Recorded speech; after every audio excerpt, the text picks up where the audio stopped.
If you look at the line at the blue tape, you can see how fast it is going to start riding.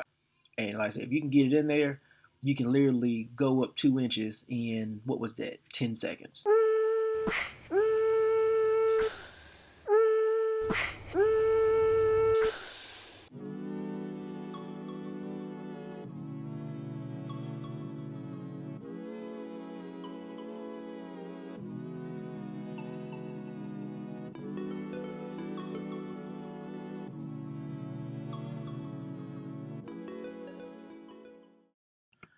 Welcome, boys and girls. As you can tell by today's title, I'm going to be going over how to adjust your headlights on your Mazda 6 Grand Touring that has the AFS, or the adaptive front lighting system, on your probably 2014 to probably 2018, 2019 Mazda 6 GT. Uh, if you have a sport or a touring or a GT or Grand Touring that does not have the AFS, you can still use this as a guide to adjust your headlights.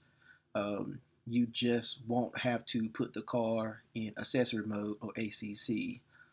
You can do it while the car is running, or you can just manually turn on your headlights. The important part with the Mazda 6 GT is that you have to put it in accessory mode, because if you don't, then the AFS will try to correct itself. So as you make the adjustments, the AFS will correct itself and basically undo the adjustments. So right here, I'm trying to show you where the screw is to adjust the headlights as far as the beam adjustments up and down. I'm going to insert a picture to try to make this a little bit easier to see. This is the driver's side adjustment screw, starting at about the middle where the radiator is, and you can kind of see proximity of where it is. And that is the adjustment screw for the driver's side. Then the passenger side, and you can use these pictures for a reference to try to locate the screw. The driver's side screw is fairly easy to find, but the passenger side screw is a little bit more difficult. It's a little bit buried, but if you can find the windshield washer fluid feel, then you can find the screw for the passenger side as well. There is one alternative on the market if you want another solution for adjusting your headlights. If you're going to be adjusting them a lot and you don't want to use the screws on the back of the headlights, and it is made by Corksport.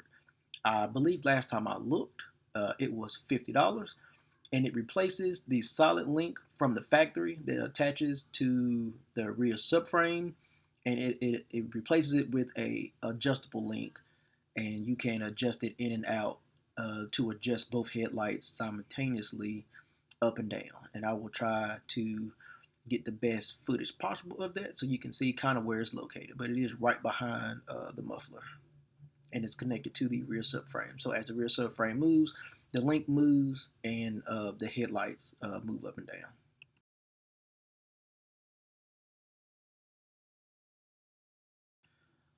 I'm in no way affiliated with Corksport, but if you click the link in the description, I may make some money off your purchase. Thank you. Alright, so you're probably thinking, what tools do I need to adjust this? So you will need some tape to mark your flat surface. You're going to need a flathead screwdriver, potentially.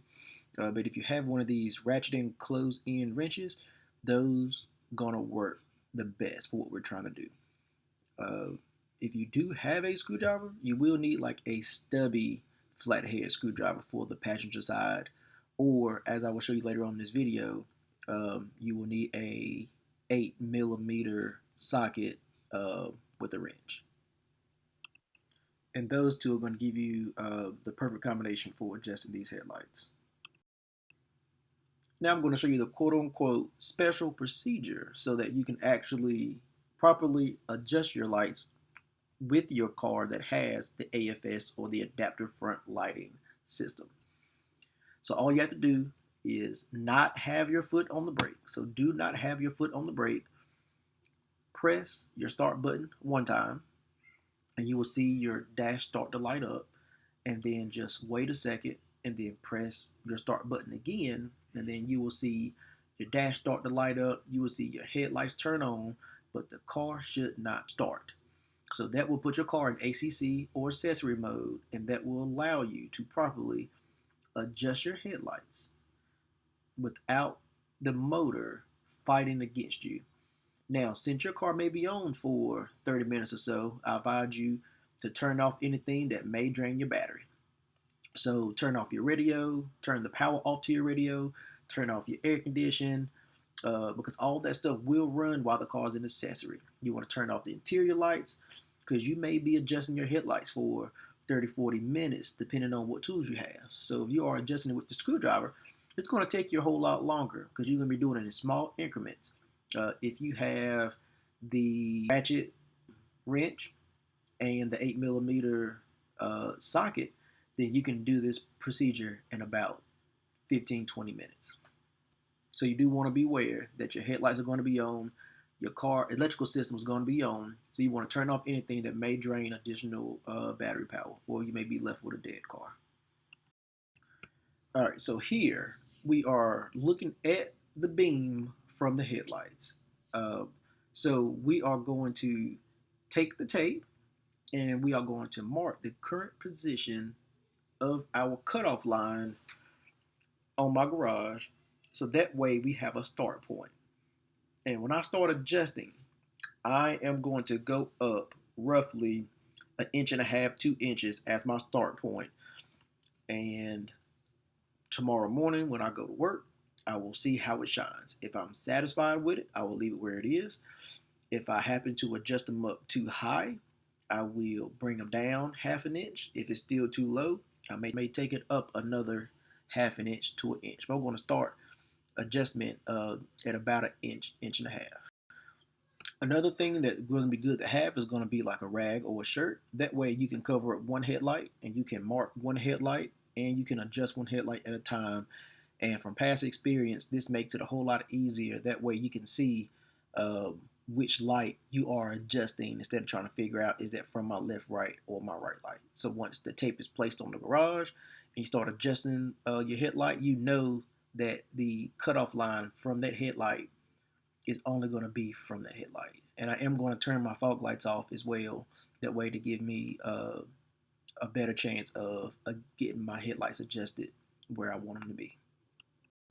So here you can see me placing the painter's tape at the very top of the cutoff line, and then that's going to give me my reference for when I adjust my headlights roughly 2 inches higher from where it is. And then I will take my towel, I will move it to my driver's side headlight, and then I will mark my passenger side line, and now I have my 2 reference points for when I adjust my headlights.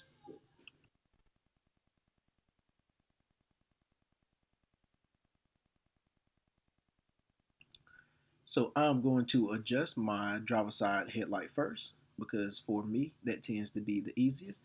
And to adjust the driver's side headlight, I'm going to take the closed in ratcheting wrench. Since it's a tight spot over here, it's kind of hard to get even a stubby screwdriver back here.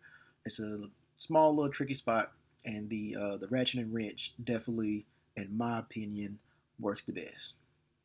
And if you look at your car and you see what I'm talking about, I'm sure you will agree with me as well. You can do this out with the screwdriver, but like I said, those small little teeth, those small little metal teeth adjustment they have on there, you're going to be adjusting it for quite a while. When you make this adjustment, you are going to be turning clockwise. So clockwise will raise the cutoff, and counterclockwise will lower the cutoff. So that way I will save you a couple minutes of your life of adjusting your headlight in the incorrect direction. So if you just pay attention to the video, you should slowly see the cutoff line raise as I turn the adjustment screw on the back of the headlight clockwise.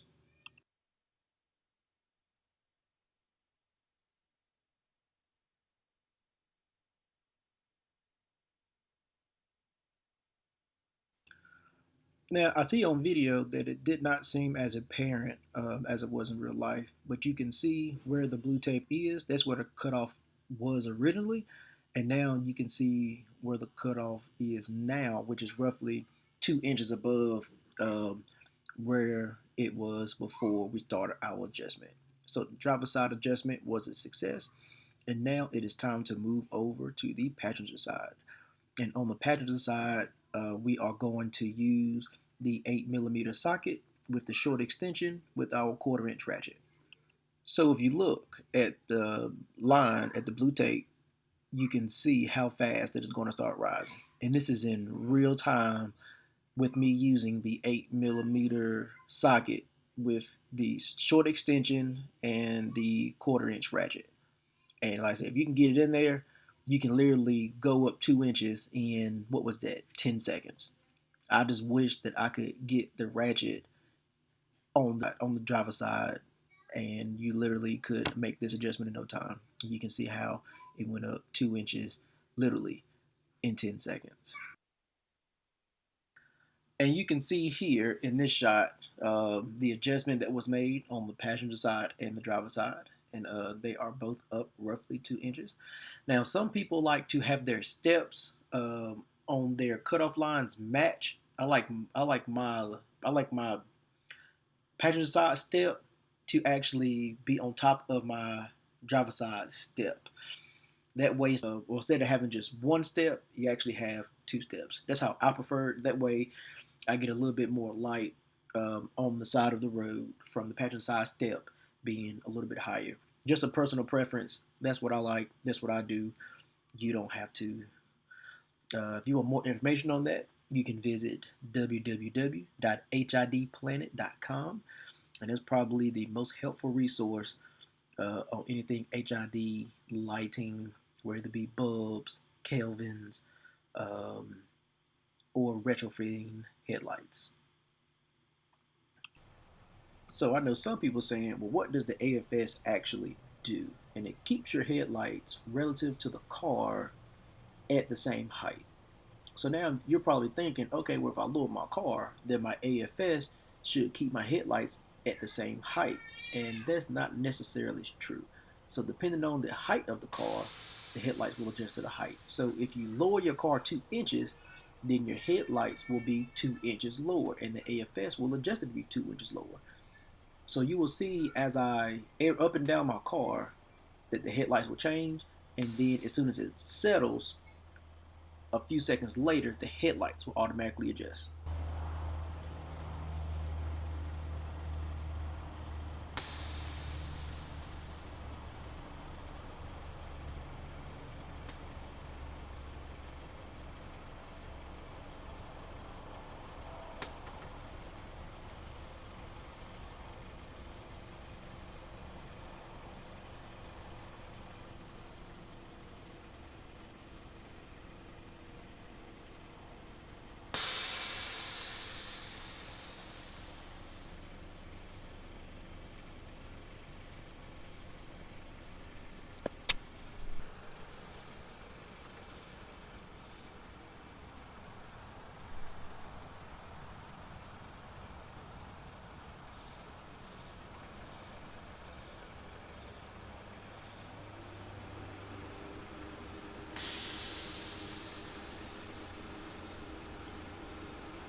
I hope this video was helpful. If it was, give it a like and a subscribe. Thank you for watching Darius Builds.